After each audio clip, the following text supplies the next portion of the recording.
السلام علیکم عزتمنو وسته وضع حیاشي کارونه ډېر سخت زیاتېږي ورسره بېخایي هم ډېره زیاته کېږي ځکه عزتمنو چې یولس کلنه ماشومه 22 کلنه هلک وتښتوله یعنې اغوا یې کړله د هغه د جینۍ مور او پلار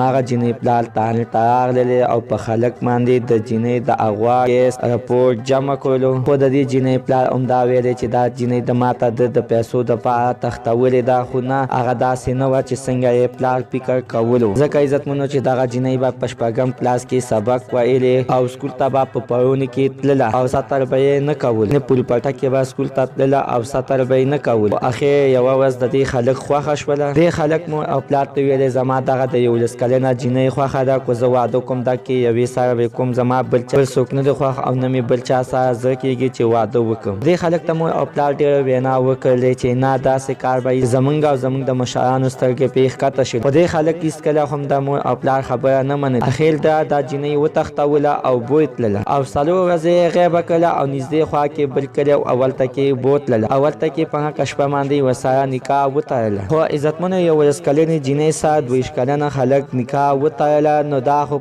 دا د یو د قیامت نشانې دي ځکه چې دا عزتمنو نن سبا بېخایي دومره زیاته شوې دی ته نه ګوري چې دا ماشومه ده او که نه دا پیغله ده ځکه هلک ډېرې چیغې وهي چې دا زما ښځه ده خو څوک یې نه مني عزتمنو د دې په هره باندې ستاسو څه خیر دی دا کار یې د ښه کړی دی موږ نننۍ معلومات د دې ځای پورې د نوي معلومات دپاره د سره زموږ همدا چینل د سره سبسکرایب کړئ خوا کې ورسره د ټالۍ نشانه وه چې هر یوه نوي معلوماتي ویډیو تاسو ته په اسانۍ باندې در ورسیږي